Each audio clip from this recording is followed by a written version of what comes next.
UP में शीला दीक्षित को CM उम्मीदवार घोषित करने के साथ ही कांग्रेस ने संदेश दे दिया था कि पार्टी इस बार ब्राह्मण मतदाताओं के जरिए यूपी फतह करना चाहती है।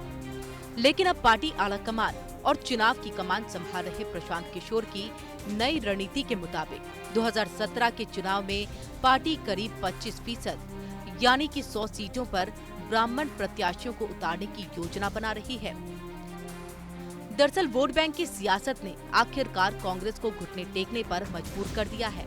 फिर चाहे वो युवाओं की वकालत करने वाले राहुल गांधी हो या पार्टी की राष्ट्रीय अध्यक्ष सोनिया गांधी हो या फिर जीत के लिए जादू की छड़ी मानी जा रही प्रियंका, सभी ने शीला के नाम पर सहमति देकर साबित कर दिया है कि यूपी में ब्राह्मण वोटों के बगैर कांग्रेस का गुजारा संभव नहीं। कांग्रेस कभी जाति और धर्म की राजनीति नहीं करती है, लेकिन जहां जो अच्छा उम्मीदवार होगा उसे जरूर लड़ाएं। सूत्रों के मुताबिक प्रशांत किशोर ने आला कमान को ये सुझाव दिया कि दलित मायावती का साथ नहीं छोड़ने वाले, लिहाजा कांग्रेस को ब्राह्मण और मुस्लिम वोटों पर फोकस करना चाहिए, क्योंकि एक वक्त पर ब्राह्मण कांग्रेस वोट बैंक माने जाते रहे हैं। लेकिन मंडल कमंडल आंदोलन के बाद कांग्रेस का ये वोट बैंक उससे छिटक कर बीजेपी के पास चला गया और साल 2007 में मायावती ने ब्राह्मण दलित गठजोड़ कर ब्राह्मणों को अपने पाले में कर लिया। लेकिन कांग्रेस की रणनीति के मुताबिक ब्राह्मण अब बीएसपी से नाराज हैं और बीजेपी का पूरा फोकस दलित और पिछड़ा वोट बैंक है। लिहाजा यही सही वक्त है जब ब्राह्मण वोटों के जरिए कांग्रेस यूपी में खोई हुई जमीन वापस पाने की उम्मीद कर सकती है।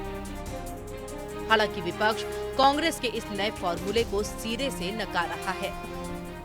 चुनावी वर्ष में कांग्रेस 6 महीने पहले सक्रिय हो जाती है और तमाम जाति आधार, मजहबी आधार जो होता है वो सभी फॉर्मेट अप्लाई करती है, लेकिन फिर भी ढाक के 3 पात रहती है और इस प्रकार का कोई फैसला कांग्रेस करती है। तो इस चुनावी वर्ष में जब 4 महीने बचे हैं तो कांग्रेस को इसका कोई फायदा उत्तर प्रदेश में नहीं मिलने वाला है। देखिए, कितने अफसोस की बात है, कांग्रेस कल तक बात करती थी कि हम जात पे विश्वास नहीं करते, धर्म पे विश्वास नहीं करते, और आज मैं हमेशा इस बात को कहता हूं कि कांग्रेस से बड़ा घोर जातिवादी कोई दल नहीं है। चाहे वो कांग्रेस हो चाहे भारतीय जनता पार्टी, ये कथनी और करनी में इनके बहुत फर्क है और इल्ज़ाम ये लोग सिर्फ हमारे पर लगाते हैं कि हम लोग जातिवादी बात करते हैं। विपक्ष भले ही कांग्रेस को 2017 की लड़ाई की सबसे कमजोर कड़ी मान रहा हो, लेकिन यूपी के 14% ब्राह्मण मतदाताओं पर दाव लगाकर कांग्रेस ने अपनी चुनावी रणनीति साफ कर दी है।